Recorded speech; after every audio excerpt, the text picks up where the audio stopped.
بسم اللہ الرحمن الرحیم۔ جمعہ کے دن کی فضیلت۔ حضرت ابو ہریرہ رضی اللہ تعالیٰ عنہ سے روایت ہے کہ رسول اللہ صلی اللہ علیہ وآلہ وسلم نے فرمایا، سب سے بہتر دن جس میں سورج طلوع ہوتا ہے وہ جمعے کا دن ہے۔ اس میں آدم علیہ السلام پیدا ہوئے، اسی دن جنت میں داخل ہوئے اور اسی دن جنت سے نکالے گئے اور اسی دن قیامت قائم ہوگی۔ اور ابن عساکر رحمۃ اللہ علیہ نے حضرت انس رضی اللہ تعالیٰ عنہ سے بیان کیا ہے کہ جناب رسول اللہ صلی اللہ علیہ وآلہ وسلم نے ارشاد فرمایا کہ حضرت حوا علیہ السلام اور حضرت آدم علیہ السلام دونوں اکٹھے ننگے اتارے گئے۔ ان کے جسم پر جنت کے پتوں کے علاوہ کوئی لباس نہ تھا۔ حضرت آدم علیہ السلام کو گرمی کا احساس ہوا تو رونے لگ گئے اور حضرت حوا علیہ السلام سے کہا کہ مجھے گرمی سے تکلیف محسوس ہو رہی ہے۔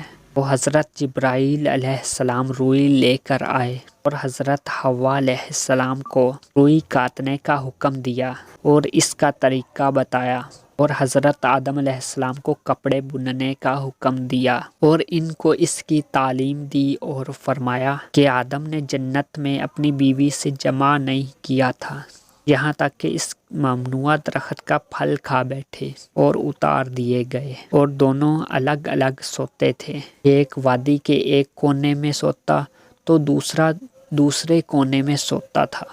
حضرت آدم علیہ السلام کو جبرائیل نے کہا کہ اپنی بیوی کے پاس جاؤ اور ان کو اس بات کا طریقہ بتایا۔ جب آدم علیہ السلام اپنی بیوی کے پاس آئے، جبرائیل علیہ السلام نے پوچھا کہ اپنی عورت کو کیسا پایا؟ انہوں نے جواب دیا کہ اچھا پایا۔ یہ روایت غریب ہے اور اس کا مرفوع کہنا بہت زیادہ برا ہے۔ ممکن ہے کہ بعض سلف سے یہ منقول ہو، اور اس میں سعید بن میسرہ جو راوی ہے وہ ابو عمران بکری بصری ہے۔ امام بخاری رحمۃ اللہ علیہ نے اس کے متعلق فرمایا ہے کہ یہ منکر الحدیث ہے، اور ابن حبان رحمۃ اللہ علیہ نے فرمایا کہ یہ من گھڑت روایات بیان کرتا ہے، اور ابن عدی فرماتے ہیں کہ اس کا معاملہ تاریک ہے۔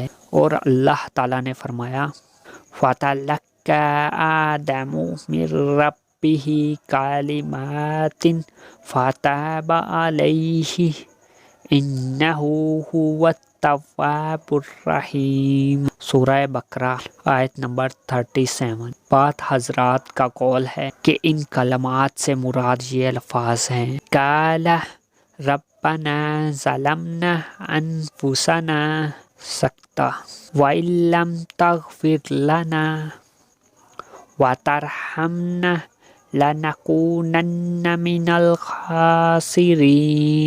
سورہ الاعراف آیت نمبر 23۔ ترجمہ: اے ہمارے رب، ہم نے اپنی جانوں پر ظلم کیا، اگر تو ہمیں معاف نہیں کرے گا اور رحم نہیں فرمائے گا تو ہم خسارہ پانے والوں میں سے ہوں گے۔ یہ روایت اور سعید بن جبیر، ابو العالیہ، ربیع بن انس، حسن قتادہ، محمد بن کعب، خالد بن معدان، عطا خراسانی اور عبد الرحمن بن زید بن اسلم رحمہم اللہ سے نقل کی گئی ہے۔ ابن ابی حاتم نے اپنی سند کے ساتھ حضرت ابی بن کعب سے نقل کیا ہے کہ رسول اللہ صلی اللہ علیہ وآلہ وسلم نے فرمایا، آدم علیہ السلام نے کہا، اے رب، اگر میں توبہ کر لوں اور باز آ جاؤں تو کیا تو مجھے جنت میں واپس بھیج دے گا؟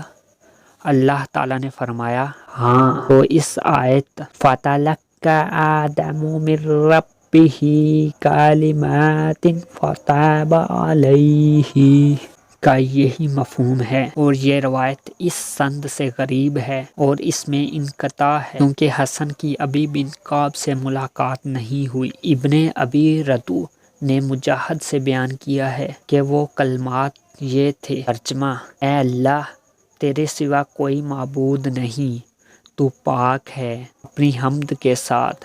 اے میرے رب، میں نے اپنے نفس پر ظلم کیا ہے، بس تو مجھے معاف کر دے، تو رحم کرنے والوں میں سے سب سے بہتر ہے۔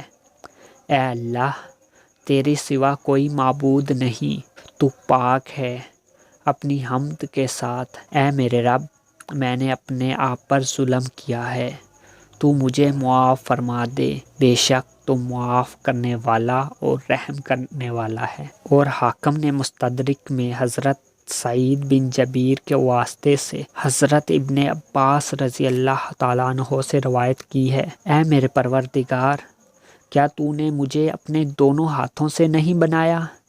جواب دیا گیا کہ ہاں۔ اور کہا، تو نے میرے اندر اپنی روح نہیں پھونکی؟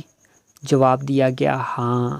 اور میں نے چھینک لی تو تو نے جواب میں یرحمک اللہ نہیں کہا؟ جواب دیا گیا ہاں۔ اور کیا تیری رحمت تیرے غضب پر غالب نہیں ہے؟ جواب دیا گیا ہاں۔ کیا تو نے میرے بارے میں یہ فیصلہ نہیں کیا تھا کہ میں یہ کام کروں گا؟ جواب دیا گیا ہاں۔ پھر حضرت آدم علیہ السلام نے کہا کہ اگر میں توبہ کر لوں تو کیا تو مجھے جنت کی طرف لوٹا دے گا؟ اللہ نے فرمایا ہاں۔ حاکم نے اس کو صحیح الاسناد کہا ہے اور علامہ ذہبی نے ان کی موافقت فرمائی ہے۔ اور حاکم بہقی ابن عساکر نے عبد الرحمن بن زید کے واسطے سے حضرت عمر بن خطاب رضی اللہ تعالیٰ عنہ سے روایت کی ہے، حضور صلی اللہ علیہ وآلہ وسلم نے فرمایا کہ حضرت آدم علیہ السلام جب غلطی کا ارتکاب کر بیٹھے تو پھر یوں دعا مانگی، اے اللہ، میں تجھ سے حضرت محمد صلی اللہ علیہ وآلہ وسلم کے حق کے واسطے سے سوال کرتا ہوں کہ تو مجھے معاف فرما دے۔ تو اللہ تعالیٰ نے حضرت آدم علیہ السلام سے سوال فرمایا کہ تو نے میرے نبی محمد کو کس طرح پہچانا، حالانکہ میں نے اس کو ابھی تک پیدا نہیں کیا؟ حضرت آدم علیہ السلام نے عرض کی کہ اے اللہ، جب تو نے مجھے اپنے ہاتھ سے بنایا اور اپنی روح میرے اندر پھونکی تو میں نے سر اٹھایا تو میں نے عرش کے پاؤں پر لکھا دیکھا، لا الہ الا اللہ محمد الرسول اللہ۔ تو اس سے میں نے معلوم کیا کہ تو نے اپنے نام کے ساتھ صرف اسی لیے اس کا ذکر کیا ہے جو تجھے سب مخلوق سے زیادہ پیارا ہے۔ اللہ نے فرمایا کہ اے آدم علیہ السلام، تو نے سچ کہا، وہ مجھے سب مخلوق سے زیادہ محبوب و پیارا ہے۔ اور جب تو نے میرے سے حق محمد کے واسطے سے سوال کیا تو میں نے تجھے معاف کر دیا، اور اگر محمد صلی اللہ علیہ وآلہ وسلم کو پیدا نہ کرتا تو تجھے بھی پیدا نہ کرتا۔ امام بہقی نے فرمایا کہ اس میں عبد الرحمن بن زید بن اسلم منفرد ہے اور یہ ضعیف ہے۔ فَتَلَقَّىٰ آدَمُ مِن رَبِّهِ كَلِمَاتٍ، اللہ تعالیٰ کے اس فرمان کی مثل ہے، اور آدم علیہ السلام اپنے پروردگار کے حکم کے خلاف کیا تو وہ اپنے مطلوب سے بے راہ ہو گئے۔